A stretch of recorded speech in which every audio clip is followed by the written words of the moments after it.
ପିଲାଙ୍କୁ ନିର୍ଯାତନା ଦଉଛନ୍ତି ଆଶ୍ରମର ପ୍ରତିମା ଦିଦି ଚଲେଇଛନ୍ତି ତାଙ୍କ ରାଜ। ବତା ଫାଳିଆରେ ବାଡ଼େଇ ପିଲାଙ୍କୁ କରୁଛନ୍ତି ଲହୁଲୁହାଣ, ଯାହାକୁ ନେଇ ଛୋଟ ପିଲା ମୁହଁରେ ଆସିଛି ଦିଦିଙ୍କ ନାଁରେ ଏଭଳି ସଙ୍ଗୀନ ଅଭିଯୋଗ। ସୂଚନା ରହିଛି ଭଦ୍ରକ ଜିଲ୍ଲା ଗ୍ରାମାଞ୍ଚଳ ଥାନା ଅଧୀନ ରସିକବାଜ ଗାଁର ଶୁଭମ ସାହୁ ନାମକ ନାବାଳକ ଗତ 2 ମାସ ହେବ ଭଦ୍ରକ ଗରଦପୁର ସ୍ଥିତ ଗାନ୍ଧୀବାଳା ଆଶ୍ରମରେ ରହି ପାଠ ପଢ଼ି ଆସୁଥିଲେ।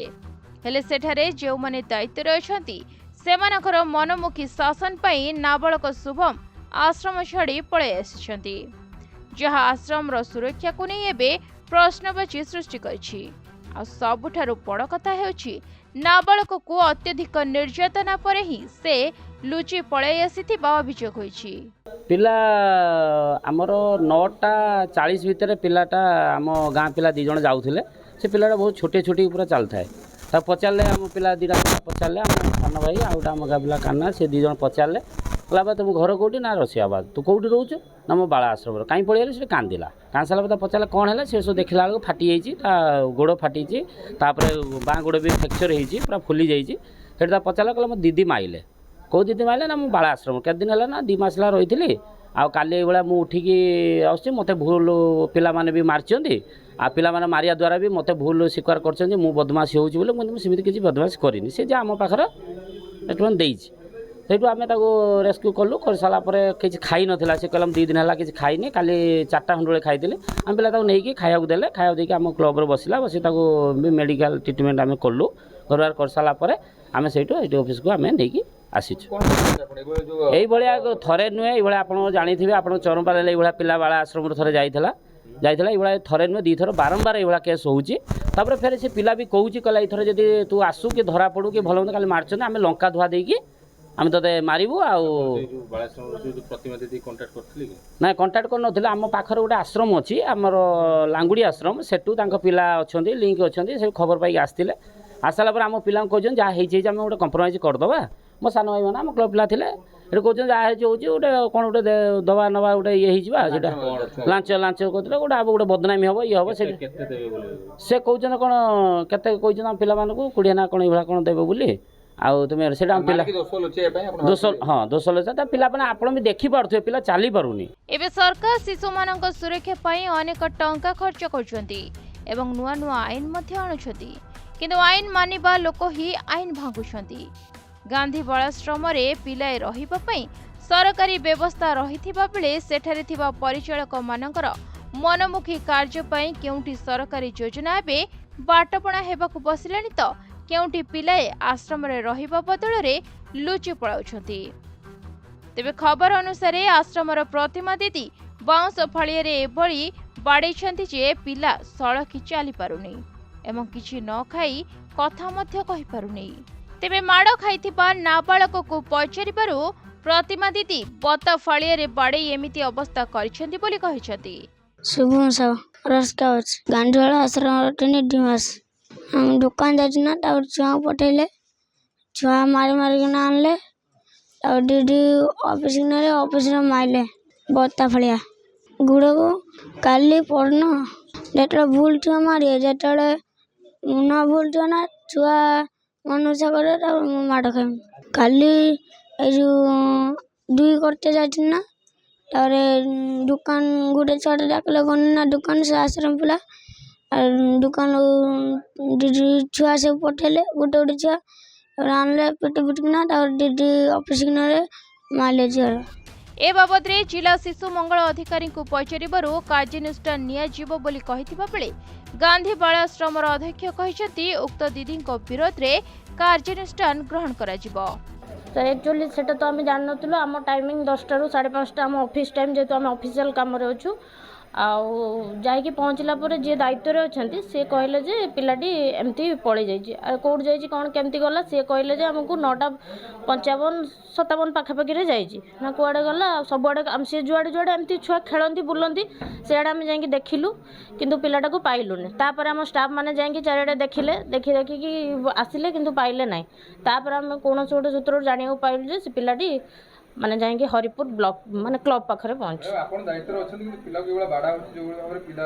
ସାର୍ ମୁଁ ଦାୟିତ୍ୱରେ ଅଛି କିନ୍ତୁ ମୋର ମାନେ ଅଛନ୍ତି ମୋ ଅଧୀନରେ ଆହୁରି 5 ଜଣ ଅଛନ୍ତି ଯୋଉଥିପାଇଁ କି ସେମାନେ ହେଲା କାମ କରୁଛନ୍ତି ସେମାନଙ୍କୁ ପିଲା ଡିଭାଇଡ୍ କରାହେଇଛି କେତେ ଜଣ ପିଲା 25 ପିଲା ଭାଗ କରାଇକି ଦିଆହେଇଛି ତାଙ୍କୁ ଦାୟିତ୍ୱ ତାଙ୍କର ଜଣେ ଅଛନ୍ତି ଦିଦି ତାଙ୍କ ନାଁ ପ୍ରତିମା ସାହୁ ସିଏ ହେଲା ସେ ପିଲାର ଦାୟିତ୍ୱରେ ଅଛନ୍ତି ନା ସାର୍ ସେଇଟା ତ ଗୋଟେ ବଡ଼ ଭୁଲ ଗୋଟେ ଛୋଟ ପିଲାକୁ ମୋ ପିଲା ହଉ ଆପଣଙ୍କ ପିଲା ହଉ ଯିଏ ବି ହଉ ସେଇଟା ଗୋଟେ ପିଲାଟାକୁ ବାଡ଼େଇବା ଆଉ ସାର୍ ସେ ପିଲାଟା ହେଲା ବାଡ଼େଇବାର କାରଣ ଯାହା ବି ଥାଉ ମୁଁ ଯେତିକି ସାର୍ ପିଲାକୁ ମାନେ ମୋ ଡେଜିନେସନ୍ ଅନୁଯାୟୀ ମୋର କାମ ହେଲା କାଉନସିଲିଂ କରିବା ମୁଁ ପିଲାର କାଉନସିଲିଂ କରିକି ସାର୍ ଦେଖିଛି ଯେ ପିଲାଟା ବାରମ୍ବାର ପଳେଇ ଯାଉଛି ଆଉ ସେ ପଳେଇ ଯାଇକି ବି ଧରା ହେଇକି ରୁଚିକାରୁ ବମ୍ବେ ଯାଇଥିଲା ବମ୍ବେରୁ ଆସିକି ସାର୍ ଚାଇଲ୍ଡ ଲାଇନ୍ରେ ପ୍ରଡ୍ୟୁସ୍ ହେଇକି CWCରେ ପ୍ରଡ୍ୟୁସ୍ ହେଇକି ସେ ଆମ ପାଖକୁ ଆସିକି ରହୁଛି 3-4 ମାସ ତା ବାପା ବି କହିଥିଲେ ଯେ ସେ ପିଲାଟା ପଳଉଛି ତାକୁ ଟିକେ ଧ୍ୟାନ ଦେବେ ଆଉ ତାକୁ ଟିକେ ଆଖି ଦେଖେଇବେ ଏ କରିବେ କାହିଁକିନା ଆମେ କ'ଣ ଘରେ ପିଲା ନା ଶୁଣ ଟିକେ ମୁଁ ଭାଇନା କହୁଛି ଟିକେ ଆପଣ ଅପେକ୍ଷା କରନ୍ତୁ ଆଉ ପିଲାକୁ ଆଖି ଦେଖେଇବେ ଆଉ ଟିକେ ତାକୁ ମଝିରେ ମଝିରେ ପଛେ ମାରିବେ କିନ୍ତୁ ହେଲା ତାକୁ ଛାଡ଼ିବେନି କୁଆଡ଼େ ଆଜ୍ଞା ଆପଣ କହିବେ ତା ବାପାଙ୍କ ସହିତ ଆପଣଙ୍କୁ କଲ୍ରେ କଥା ବି କରେଇଦେବେ ନା ଆପଣ କଥା ହୁଅନ୍ତୁ ଭାଇନା ଗୋଡ଼ ଭାଙ୍ଗି ନାହିଁ ଭାଇ ପିଲାର ଗୋଡ଼ ଭାଙ୍ଗି ନାହିଁ ପିଲା ପଡ଼ିଯାଇଛି ତା ଗୋଡ଼ଟା ଇଏ ହେଇଛି ତାକୁ ଡକ୍ଟର ବି ଦେଖା ହେଇଛି ତା ପ୍ରେସ୍କ୍ରିପ୍ସନ୍ ବି ଅଛି ଦେଖନ୍ତୁ ଗାନ୍ଧୀ ଓଡ଼ିଶା ବାଳାଶ୍ରମ ଓଡ଼ିଶାର ଏକ ପ୍ରତିଷ୍ଠିତ ଅନୁଷ୍ଠାନ 1928 ମସିହାରେ ପ୍ରତିଷ୍ଠା ଲାଭ କରିଛି ସେଠାରେ ଯେଉଁ ପିଲାମାନେ ରହନ୍ତି ସମ୍ପୂର୍ଣ୍ଣ ସ୍ନେହ ମମତା ସୁରକ୍ଷିତ ଭାବରେ ରହନ୍ତି ଆଜିକାର ଯେଉଁ ଘଟଣା ଘଟିଲା ସେ ଘଟଣା ମୁଁ ଖବର ପାଇବା ପରେ ପିଲାଟି ଏଠୁ ଆଶ୍ରମରୁ ପଳାଇ ଯାଇଥିଲା ମୁଁ ତୁରନ୍ତ ଆମ ଷ୍ଟାଫଙ୍କୁ ପଠାଇକି ହରିପୁରଠାରେ ସେ ପିଲାଟି ଥିଲା ତାକୁ ଯାଇକି ସେ ଶୁଭମ ସାହୁକୁ ଆଣିବାକୁ ଚେଷ୍ଟା କଲୁ ସେଠି ଯେଉଁ ପିଲାମାନେ ସବୁ ତାକୁ ଅଟକାଇଥିଲେ ସେମାନେ ଆଉ ଆମକୁ ଛାଡ଼ିଲେ ନାହିଁ ପରବର୍ତ୍ତୀ ଅବସ୍ଥାରେ ତାଙ୍କୁ ଆଣି ଜିଲ୍ଲା ଶିଶୁ ସୁରକ୍ଷା ୟୁନିଟ୍ରେ ପହଞ୍ଚାଇଛନ୍ତି ମୋର କହିବା କଥା ଯଦି କୌଣସି ଷ୍ଟାଫ୍ ଆମେ ସେ ପାଇଁ ବିଧିବଦ୍ଧ ଭାବରେ ଇନକ୍ୱାରି କରାଯିବ ଯଦି ସେ ଷ୍ଟାଫ୍ ଯିଏ ବି ହେଉ ଯଦି ସେଇ ଅନୁଷ୍ଠାନର ପିଲାଙ୍କୁ ମାଡ଼ ମାରିଥିବ ଏବଂ ଖଣ୍ଡିଆ ଖାବରା କରିଥିବ ନିଶ୍ଚିତ ଭାବରେ ତାର ଇନକ୍ୱାରି ହରାଏ ତାର ବିଧିବଦ୍ଧ ଦଣ୍ଡ ବିଧାନ କରାଯିବ ଗୋଟେ ପଟେ ସରକାର କୁହନ୍ତୁ ବା ଆଇନ ନୂଆ ଆଇନ ବି ପ୍ରଣୟ ହୋଇଛି ଶିଶୁ ସୁରକ୍ଷା ପାଇଁ ଗୋଟେ ପଟେ ଅନ୍ୟ ପଟେ ଦେଖିବାକୁ ଗଲେ ଏ ଆପଣଙ୍କ ଯେଉଁ ଅନୁଷ୍ଠାନ ପାଇଁ ପ୍ରଥମ ଥର ନୁହେଁ ପୂର୍ବରୁ ମଧ୍ୟ ହୋଇଛି ନାଇଁ ପୂର୍ବରୁ ବେଖାତିର କରାଯାଉଛି ଆଇନ କି ନାଇଁ ଆମେ ଶୁଣନ୍ତୁ ଆପଣମାନେ ସମସ୍ତେ ଜାଣିଛନ୍ତି ଗାନ୍ଧୀ ବାଳାଶ୍ରମ ଏକ ପ୍ରତିଷ୍ଠିତ ଅନୁଷ୍ଠାନ ପିଲାମାନେ ଯେଉଁ ପିଲାମାନେ ଏଠାରେ ରହନ୍ତି ଖୁବ୍ ଭଲ ଭାବରେ ରହନ୍ତି ତାଙ୍କୁ ସ୍ନେହ ମମତା ଯତ୍ନ ନେଇ ଏ ଗାନ୍ଧୀ ବାଳାଶ୍ରମ 3 ଥର ନ୍ୟାସନାଲ୍ ଆୱାର୍ଡ଼ ପାଇଛି ଶିଶୁ କଲ୍ୟାଣ କ୍ଷେତ୍ରରେ ଉଲ୍ଲେଖନୀୟ କାର୍ଯ୍ୟ କରି 3 ଥର ପୁରସ୍କାର ପାଇଛି ଏହାର ଏକ ପ୍ରତିଷ୍ଠା ସ୍ୱତନ୍ତ୍ର ପ୍ରତିଷ୍ଠା ରହିଛି ନାଇଁ ଏଇଟା ଏକ ଦୁଃଖଦ ଘଟଣା ଏ ପାଇଁ ସ୍ୱତନ୍ତ୍ର ଭାବରେ ଆମ ପରିଚାଳନା କମିଟି ସହ ଆମ ଜିଲ୍ଲା ଶିଶୁ ସୁରକ୍ଷା ୟୁନିଟ୍ ତରଫରୁ ଜିଲ୍ଲା ପ୍ରଶାସନ ତରଫରୁ ଏହା ବିଧିବଦ୍ଧ ତାର ଇନକ୍ୱାରି କରାଯିବ ଏବଂ ଆଇନ ଅନୁଯାୟୀ ତାର କାର୍ଯ୍ୟ ଦଣ୍ଡ ବିଧାନ କରାଯିବ ନିଶ୍ଚିତ ଭାବରେ ଆଜି ମୋ ପାଖକୁ ବୋଧେ 12ଟା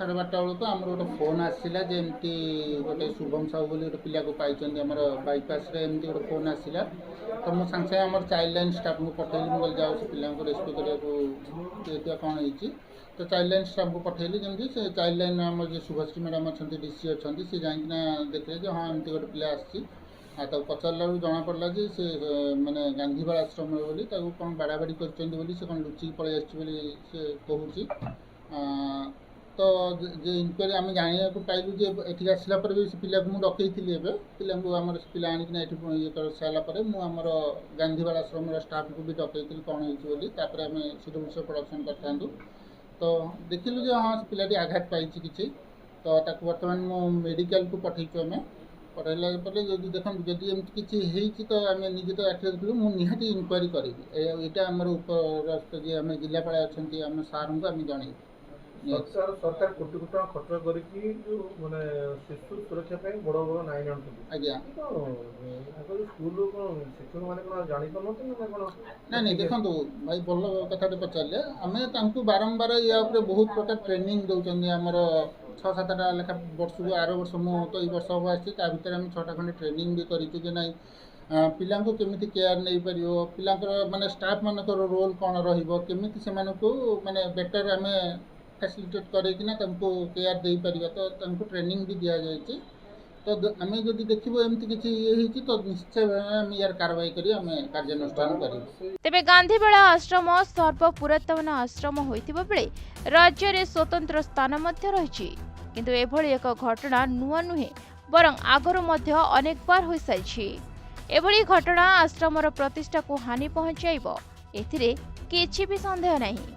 तेबे आश्रमर एभली घटना बारंबार हेउथिबा बेले केउठी ना केउठी सरकार को शिशु सुरक्षा आईन प्रति आंगुली निर्देश करुछि। आ सबु देखि जानी नीरवी जाइछन्ति आश्रमर अध्यक्ष महोदय। देखिबाकू बाकी रहिला एही खबर प्रशासनर दृष्टि आकर्षण हेबा परे दीदीको विरोध रे की कार्यानुष्ठान ग्रहण करा जाउछि। भद्रकରୁ शुभदीप मल्लिक रिपोर्ट प्रतिदिन टीवी।